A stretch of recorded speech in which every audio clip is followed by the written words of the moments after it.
بسم اللہ الرحمن الرحیم۔ السلام علیکم ناظرین، آج کی ویڈیو ادبی اصطلاحات پر۔ اصطلاح عربی زبان کا لفظ ہے، اس کو انگریزی میں ٹرم کا نام دیتے ہیں۔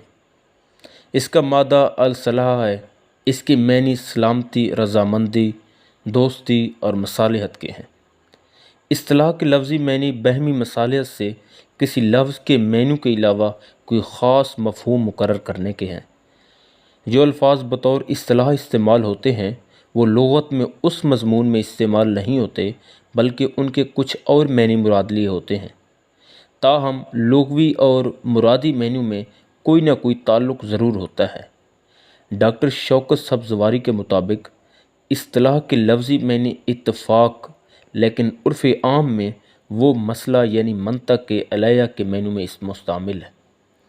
ہم اصطلاح اس لفظ کو کہتے ہیں جس کے کسی خاص علم و فن میں لغوی معنی سے الگ کوئی مناسب معنی یا عام اور مستند معنی میں سے کوئی ایک معنی متعین کر لیے جائیں، اور اس علم و فن کی کتابوں میں وہ لفظ اپنے مخصوص معنی میں عام طور پر مستعمل ہو۔ ڈاکٹر سلیم لکھتے ہیں، اصطلاح اس مقرر لفظ یا مرکب کو کہتے ہیں جو ایسے علمی مطالب کی ادا کرنے کے لیے وضع کیا جاتا ہے جن کو پورے طور پر بیان کرنے کے لیے لمبی عبارت یا جملے کہنے یا لکھنے پڑتے ہیں۔ وحید الدین سلیم نے مختصر بیان کیا ہے کہ اصطلاحیں دراصل اشارے ہیں جو مجموع کی طرف ذہن کو فوراً منتقل کر دیتے ہیں۔ ناظرین، اردو ادب میں بہت سی اصطلاحیں موجود ہیں، لیکن ہم ان چند کو بیان کریں گے جو ہر مقابلے کے امتحان میں پوچھی جاتی ہیں، یا یوں کہیے کہ جو مشہور و مقبول ہیں، ہم ان پر بات کرتے ہیں۔ ان میں سب سے پہلے سہل ممتنع۔ سہل کے لغوی معنی آسان، جبکہ ممتنع کے معنی دشوار کے ہیں، لیکن اصطلاح میں اس سے مراد ایسا شعر جو بظاہر آسان ہو لیکن اس کی مثال بنانا نہایت مشکل ہو۔ ڈاکٹر احسن فاروقی کہتے ہیں کہ سہل ممتنع کی خصوصیت یہ ہے کہ اگر اس کے اشعار کو عام بول چال کی زبان نثر میں تبدیل کیا جائے تو الفاظ کی ترتیب میں کوئی فرق نہیں پڑتا۔ ایک مثال دیکھیے، میں بھی منہ میں زباں رکھتا ہوں، کاش پوچھو کہ مدعا کیا ہے۔ غالب کا یہ شعر سہل ممتنع کی عمدہ مثال ہے۔ تغزل۔ شعر میں جذبے کے سوز و گداز، خیال کی نفاست و نزاکت، انداز بیان میں رمز و ایما، الفاظ کی شیرینی و بے ساختگی، تاثیریت اور نکتہ سنجی مل کر شعر میں لطف و اثر اور حسن و درد کی کیفیت پیدا کرتے ہیں۔ اس مجموعی کیفیت کو تغزل کہتے ہیں۔ یاد رہے، غزل جسم ہے اور تغزل اس کی روح ہے۔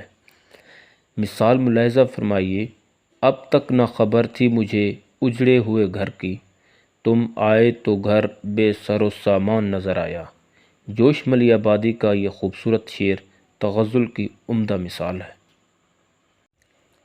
ایک اور شعر دیکھیے، غم کی تشریح بہت مشکل تھی، اپنی تصویر دکھا دی ہم نے۔ ایک جمیل یوسف کا بھی شعر ہے، وہ بھی دن تھے کہ گماں ہوتا تھا، تجھ سے بچھڑوں گا تو مر جاؤں گا۔ اس کے بعد آتا ہے مضمون آفرینی۔ مضمون آفرینی کے لغوی معنی تو کوئی نیا مضمون پیدا کرنے کے ہیں، لیکن خواہ کوئی کتنا ہی ذہن رسا اور فکر بلند کا حامل کیوں نہ ہو، کوئی ایسا خیال پیش نہیں کر سکتا جو آج تک کسی کے ذہن میں نہ آیا ہو، اور نہ ہی کوئی ایسا جذبہ پیش کر سکتا ہے جو آج تک کسی نے محسوس نہ کیا ہو۔ پس مضمون آفرینی سے مراد پرانے خیالات کو اس طرح پیش کرنا کہ وہ بالکل نئے اور اچھوتے معلوم ہونے لگیں۔ دوسروں کے مبہم خیالات کو واضح اور روشن پیش کرنا کہ ان کا اثر دوسروں سے مختلف ہو، یا فرسودہ مضمون کو اس طرح باندھنا کہ ان میں تازگی کی کیفیت پیدا ہو۔ مثال کے طور پہ، ذکر اس پری وش کا اور پھر بیاں اپنا، بن گیا رقیب آخر تھا جو رازداں اپنا۔ غالب کا یہ شعر مضمون افرینی کی مثال ہے۔ ناظرین، آج کی ویڈیو میں اتنا ہی۔ ہم اگلی ویڈیو میں مزید چند اصطلاحوں پر بات کریں گے۔ تب تک کے لیے اللہ حافظ۔